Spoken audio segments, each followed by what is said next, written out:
আসসালামু আলাইকুম দর্শক বন্ধুরা, ওয়েলকাম টু মাই খাদক পরিবার চ্যানেল। আশা করি যে যেখানে আছেন সবাই বেশ ভালো আছেন। যারা নতুন গৃহিণী, আজকে আপনাদের সবাইকে আমি দেখাবো সহজে কিভাবে রোস্ট রান্না করতে হয়। রোস্ট রান্না করা আসলে তেমন কঠিন কিছুই নয়। রোস্ট প্রথমে হচ্ছে আপনি একটু জর্দার রং আর একটু লবণ দিয়ে সুন্দর করে ভালোভাবে মেখে তেলে ফ্রাই করে নেবেন। কেউ যদি কড়া ফ্রাই করতে চান তাহলে বেশিক্ষণ ফ্রাই করতে হবে, আর কেউ যদি হালকা চান তাহলে হালকা করে নামিয়ে ফেলতে হবে। তো আমি রোস্টটা হালকাভাবে ফ্রাই করে নামিয়ে নিয়েছি। এরপরে দেখেন আমি পেঁয়াজটাকে সুন্দর করে ভালোভাবে ভেজে নিচ্ছি। এরপরে আমি দিয়ে দিব হচ্ছে আদা বাটা, রসুন বাটা, পেঁয়াজ বাটা।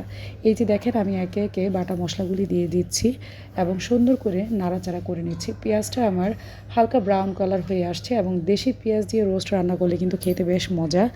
আর আমি কিন্তু আস্ত করে পিস নিইনি, ছোট ছোট করে পিস নিয়েছি, দেশি মুরগির পিস নিয়েছি। আমার কাছে এইভাবে রান্না করে খেতে ভালো লাগে এবং বাচ্চাদেরকে দেয়া যায়। তো এই যে দেখেন আমি মশলাগুলি দিয়ে সুন্দর করে কষাচ্ছি এবং সাথে কিন্তু আমি টমেটো সস দিয়ে নিচ্ছি। আর আমি দিয়ে দিচ্ছি 250 মিলি দুধ। যেহেতু আমার বাসায় টক দই নেই, সেই ক্ষেত্রে আমি দুধটাকে প্রেফার করব। দুধটা দিয়ে দিবেন। দুধটা দিলে আসলে হচ্ছে কি আপনার রোস্টটা খেতে খুবই মজা এবং সুস্বাদু লাগবে।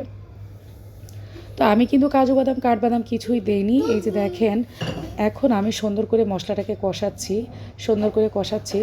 আর দেখেন যখন মশলাটা কষানোর পরে যখন দেখবেন উপরে তেল উঠে আসবে, তখন আপনি একটু কাঁচামরিচ দিয়ে নেবেন। আমি 4টা বা 5টা আস্ত কাঁচামরিচ দিয়ে নিলাম। আরও একটু টমেটো সস অ্যাড করে নিলাম, কারণ হচ্ছে টমেটো সস, সয়া সস থাকলে আরও ভালো হয়। আর হচ্ছে আমি দিয়ে দিব স্বাদ মতো একটু চিনি। চিনিটা দিলে হচ্ছে কি টেক্সচারটা একটু ভালো লাগে এবং হচ্ছে রোস্টের স্বাদটা একটু ভালো লাগে, একটু হালকা মিষ্টি লাগে এবং একটু ঝাল ঝাল লাগে। তারপরে আমি দিয়ে দিলাম সামান্য একটু পরিমাণে পানি। আবার রোস্টের মশলাটাকে আমি সুন্দর করে একটু কষাবো। আর এই রোস্ট আপনারা যদি হোমমেড করতে চান, তারপরে হচ্ছে জয়ফল, জয়ত্রী, তারপর হচ্ছে এগুলো ভালো করে বেটে কাজু বাদাম, কাঠবাদাম দিয়ে করতে পারেন। কিন্তু আমি এক্ষেত্রে ব্যবহার করেছি রাঁধুনির রোস্টের মশলা। আর একটা রাঁধুনির রোস্ট প্যাকেটের মশলা দিয়ে আপনি 2-3 বার অনায়াসে রোস্ট রান্না করে বাচ্চাদেরকে খাওয়াই দিতে পারবেন। দেখেন রোস্টের মশলাটা যদি আপনারা ভালোভাবে কষান তাহলে কিন্তু খেতে বেশ ভালো লাগবে। আর দেখেন লোকটা কিন্তু খুব সুন্দর এসেছে। আমি কিন্তু রোস্টের মশলাটা দিয়ে ফেলেছি এবং সুন্দর করে এটাকে কষায় নিচ্ছি। আর এখন স্বাদ মতো আমি লবণ দিয়ে দিচ্ছি। আমার কাছে টেস্টিং সল্ট ছিল, কিন্তু বন্ধুরা আমি দিতে ভুলে গিয়েছি। টেস্টিং সল্ট দিলেও কিন্তু রোস্টটা খেতে খুবই ভালো লাগে এবং মজা লাগে।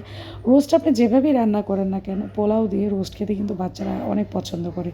আর আমি একটু ঝালের জন্য হালকা একটু গুঁড়ামরিচ দিয়ে নিলাম 1/2 চামচ। আর আমি কিন্তু কাঁচামরিচটা দিয়েছি, কারণ কাঁচামরিচটা দিলে কিন্তু রোস্টে একটা সুন্দর সুঘ্রাণ বা স্মেল আসে। তো আমার ছেলেও আমার সাথে একটু হেল্প করছিল। এই যে দেখেন আমি কেটে রাখা ছোট ছোট পিসগুলা, রোস্টের পিসগুলা দিয়ে এখন মশলা আমি সুন্দরভাবে কষিয়ে নেব। মশলাতে রোস্টের পিসগুলাকে কষায় নেব। কষানো যখন আমার হয়ে যাবে তখন আমি পর্যাপ্ত পরিমাণে পানি দিয়ে রোস্টটাকে নামিয়ে নিব। আর এভাবে আপনারা বাসায় কিন্তু খুব সহজেই সিম্পলি রোস্ট রান্না করে নিতে পারেন। আর রমাদানে সেহরিতে বা ইফতারিতে একটু রোস্ট বা পোলাও দিলে বাচ্চারা কিন্তু খেতে খুব পছন্দ করে। বাচ্চারা সবজি এগুলো এই জেনারেশনের ছেলেমেয়ে পছন্দই করে না। এই যে আমি দেখেন ভালো করে রোস্টটা একদম মশলা দিয়ে কষায় নিচ্ছি। আমার কষানো প্রায় শেষের দিকে।